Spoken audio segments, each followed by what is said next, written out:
Stock market بھی اس وقت مشکلات کا شکار ہے، نیگیٹو امپیکٹس بڑھتے جا رہے ہیں اور اس کی وجہ مہنگی ہوتی بجلی، ٹیکسز کی بھرمار اور جو مختلف اس وقت احتجاج اور ہڑتال اور مظاہرے اس وقت چل رہے ہیں، تو یہ تمام وجوہات ہیں جس کی وجہ سے اسٹاک مارکیٹ ڈاؤن ہو رہی ہے۔ لیکن تمام منسٹرز ہمیں اکانومی کی ایک بالکل مختلف شکل دکھا رہے ہیں۔ اسحاق ڈار صاحب فگرز کوٹ کر رہے ہیں کہ پاکستان پر اگر $130 ارب کا قرضہ ہے تو پریشان نہیں ہو، اس ہمارے ملک میں بڑی صلاحیت ہے اور ہم ریکور کر جائیں گے۔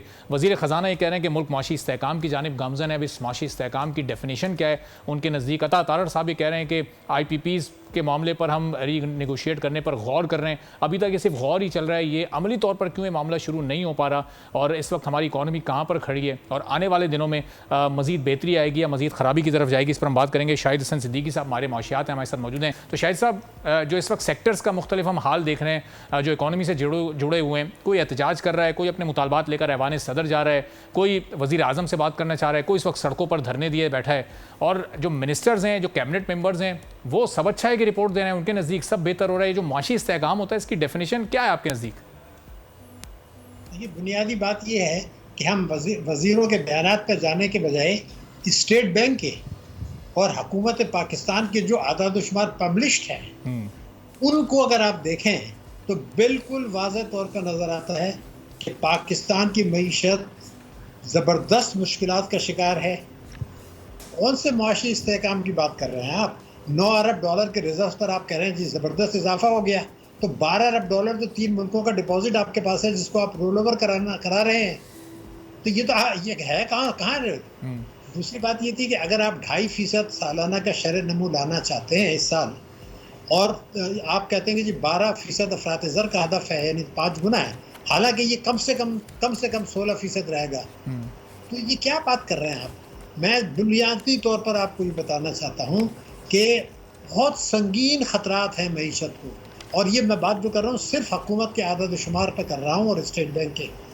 مثال کے طور پر آپ ٹیکسوں کا لیجئے، ایف بی آر نے جو ٹیکسوں کا ہدف رکھا ہے اس سال کا، ہم پریزیوم کر لیتے ہیں وہ حاصل ہو جائے گا عوام کو کچل کے، جو این ایف سی ایوارڈ کے بعد رقم بچے گی، سود کی رقم اس سے 4200 ارب روپیہ زیادہ ہے۔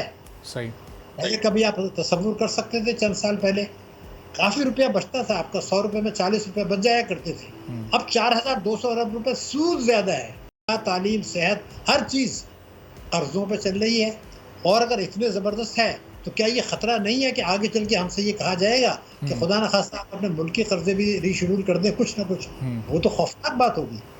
اب آپ بیرونی قرضوں پر آ جائیے جس میں بہت بات کر رہے ہیں، میں آپ کو صرف یہ ریکارڈ پہ بتا رہا ہوں کہ آئی ایم ایف سے قرضہ مل جائے، عالمی مالیاتی اداروں سے مل جائے، اس کے بعد $12 ارب کی آپ ری پروفائلنگ کے لیے جائیں گے، ان کو کہیں گے ایسے کریں، یعنی اپنی گردن دوسرے ہاتھ کو دیں، پھر بھی 2025 میں ہم نے بیرونی قرضے ادا نہیں کر سکتے۔ آپ کو یاد ہوگا کہ وزیر اعظم صاحب نے بجٹ کی تاریخ آگے کی تھی، چائنا گئے تھے، کیوں گئے تھے؟ سرمایہ کاری کے لیے نہیں گئے تھے، وہ یہ کہہ رہے تھے کہ جی جو آپ نے آپ نے ہمیں جو قرضے دیے ہیں اس کو کچھ نہ کچھ ری شیڈول کر دیں۔ وہ یہ کہتے ہیں کہ جی آپ نے $1.8 ارب ہماری کمپنیز کا منافع نہیں دیا، وہ احتجاج کر رہے ہیں، اور آپ یہ کہہ رہے ہیں کہ جی وہ تو ہم نے دیا ہے نہیں دیا، وہ چھوڑے ہیں، وہ کہاں سے دیں گے؟ آپ کو جو ہم نے قرضے دیے ہیں جو ہم نہیں ادا کر سکتے اس کو بھی ری شیڈول کریں۔ شاہد صاحب، اب یہ جو اس وقت جو ایک بڑا مسئلہ آئی پی پیز کی جو کیپیسٹی پیمنٹس کا آ رہا ہے، اب اس وقت ہم مطالبات یہ دیکھ رہے ہیں مختلف سیکٹر سے کہ جو بجلی ہم بنا رہے ہیں، جو کاسٹ اس کی پڑ رہی ہے، صرف آپ وہی ایک صارف سے لیں۔ اگر یہ بالفرض یہ حکومت کے لیے اس وقت تو پریکٹیکلی شاید ممکن نہیں ہے، اگر حکومت مان لیتی ہے تو پھر یہ بجلی کا نظام ہمارا کیا بہتری کے ساتھ چل سکتا ہے اگر ہم صرف کاسٹ کے مطابق ہی پیمنٹ اپنے ایک اینڈ کنزیومر سے لیں؟ پھر یہ جو آئی پی پیز کا ایک خرچہ ہے یہ کہاں سے پورا ہوگا؟ بھائی صاحب، یہ بڑی پراسرار بات ہے، بہت پراسرار بات ہے، مسٹیریس بات ہے۔ اچھا، یہ کھیل کیا ہے میں آپ کو بتاؤں۔ دیکھیے، ایک منٹ کے لیے یہ 94 میں جو آپ نے معاہدے کیے تھے 94 میں 30 سال کے لیے، ان میں بیشتر 2024 میں ختم ہو رہے ہیں۔ میں پوچھنا چاہتا ہوں، یہ کمپین شروع کی اعجاز گوہر صاحب نے، آپ کے پروگرام میں بات ہوتی تھی کہ آرمی کے چیف نے کہا کہ جی بجلی کی چوری روکیں، یہ سب کریں، اس وقت تو ایک لفظ انہوں نے نہیں کہا نگراں وزیر تجارت کی حیثیت سے کہ یہ آئی پی پیز کے معاملات میں گھپلا ہے، اس کو ٹھیک کریں۔ کیوں نہیں کہا؟